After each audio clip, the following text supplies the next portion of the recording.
Hi everyone, welcome back to a brand new video. Welcome back to my channel. I have haunted hotels right here and I have Ghost Train right here.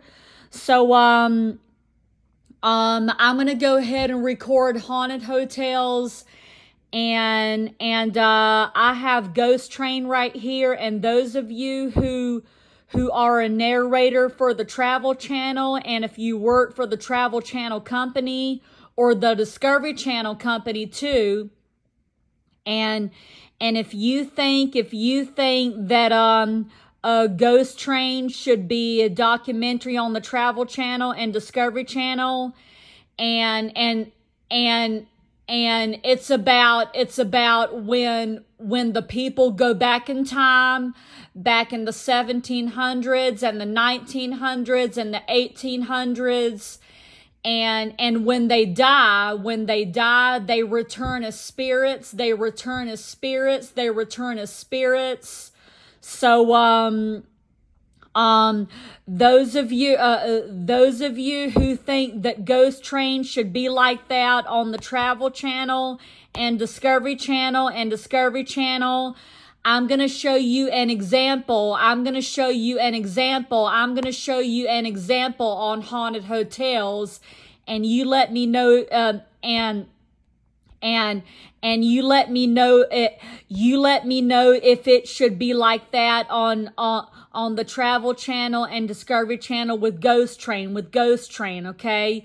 You let me know if it should be like that with the Discovery Channel and the Travel Channel with Ghost Train, okay?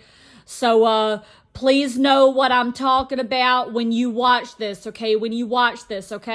Okay, here we go, folks. Here we go. Haunted hotels. Here we go. All right.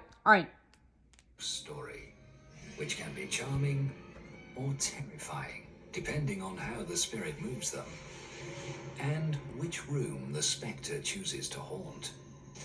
There are hotels in which the supernatural is every day. A horror story where dead men really do tell tales. Those eyes, those milky eyes, just kept drawing him in. A hotel where a phantom's embrace leaves visitors gasping for breath. It's a spirit that comes from the front and passes right through and leaves them. And a guest house which is home to a little girl who is 12 years old forever.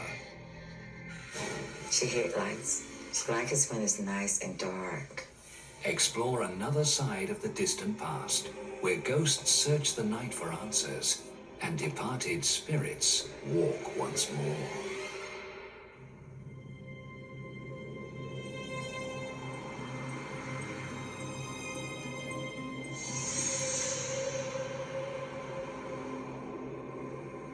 Older cities can be great for weekend breaks. Historic houses, cobblestone streets, comforting reminders of a simpler time. But in a haunted hotel, history really does come alive, and in rather unsettling ways.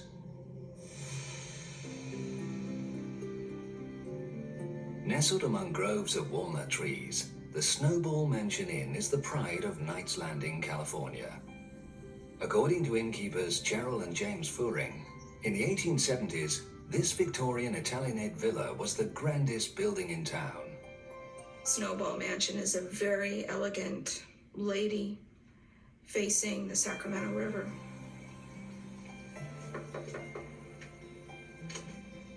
A little more than 100 kilometers northeast of San Francisco, this former family home delights guests with comfort and tradition.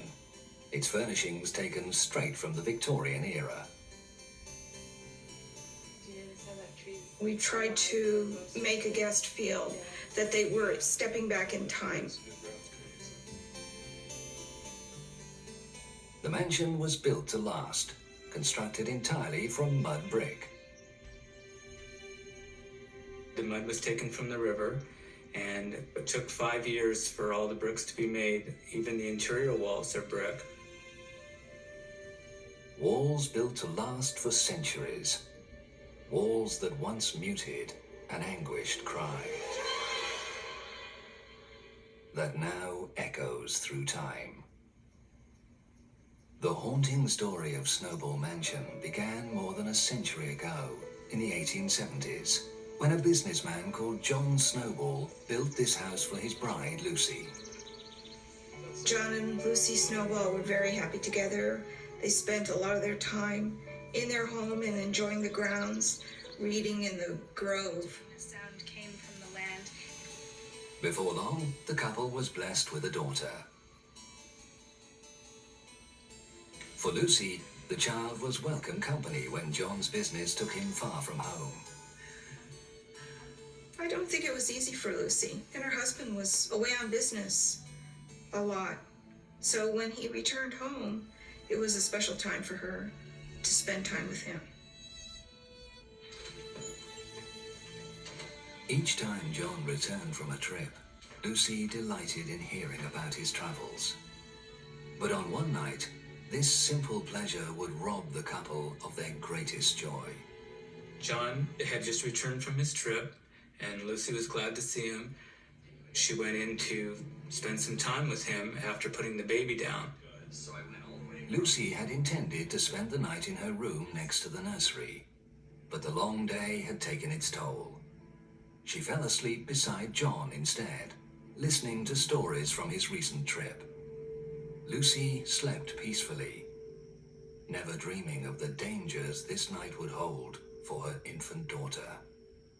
The walls being brick, they're very well insulated so noise does not travel in a brick house. In the morning, Lucy woke up and realized she had slept through the night in a bed far from her daughter's crib. She immediately ran to check on the baby. That night, the earthen bricks of their solid, secure home had muffled the cries of their child in the nursery. That's where she found the baby. John! And the baby was not breathing. Their daughter had died during the night. When Lucy found her child dead, she was devastated. She blamed herself for not being in her room to hear the baby. Lucy laid her daughter to rest, but her grief stayed with her. John struggled to lift his wife out of her sorrow, but the cheerful young woman he had married was gone. I don't think Lucy ever forgave herself for losing her child. I think she felt guilty her whole life and went into a deep depression that she really never came out of. She stayed home and became a recluse.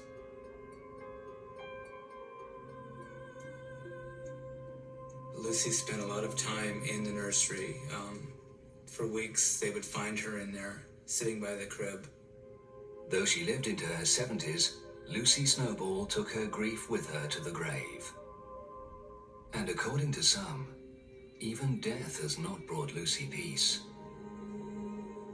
Ghostly events have led some to see her home in a different light. It seems that ghosts are guests who never leave, troubled spirits never at peace. Many visitors to California's Snowball Mansion Inn believe the spirit of Lucy Snowball still wanders, grieving for the daughter who died in the nursery so long ago. All the children in Knight's Landing think it's the haunted house.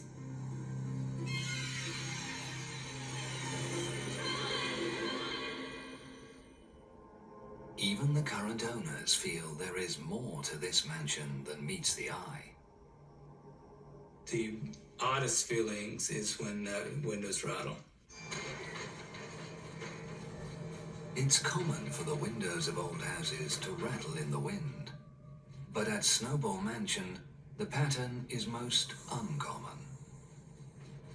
The windows will start rattling one at a time upstairs, and they'll go across the front of the house, down the house, to the front door, and around the side of the house.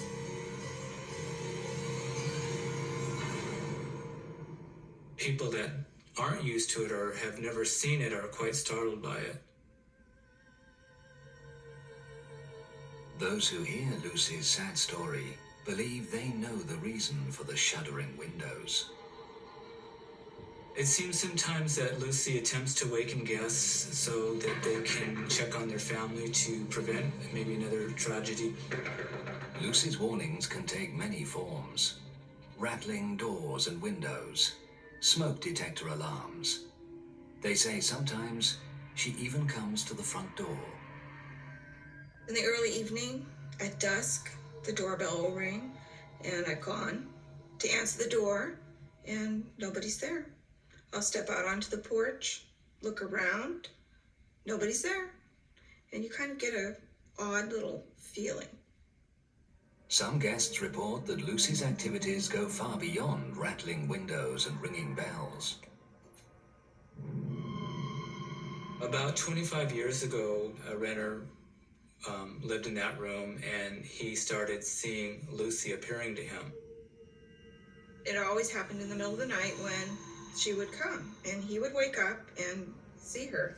It made him feel very uncomfortable, and he eventually moved.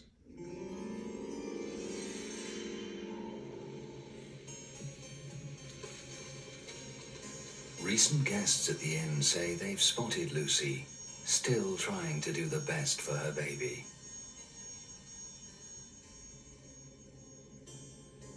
Guests told us that Lucy's ghost had come through the wall where a doorway leading into the nursery had once been.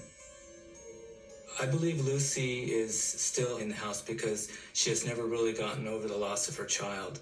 She is still roaming these 3 rooms.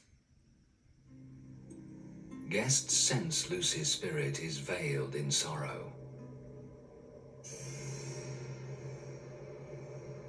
But on rare occasions, ghostly events seem to hark back to happier times.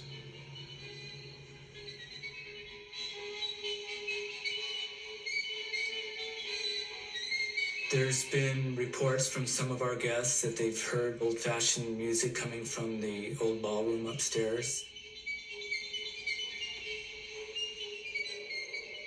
And if Snowball Mansion's owners are right, Lucy is not alone.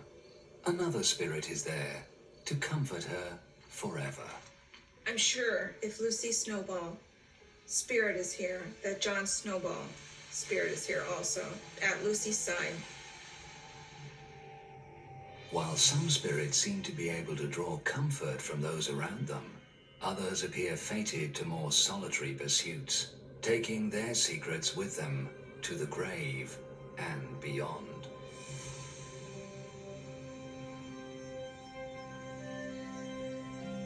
America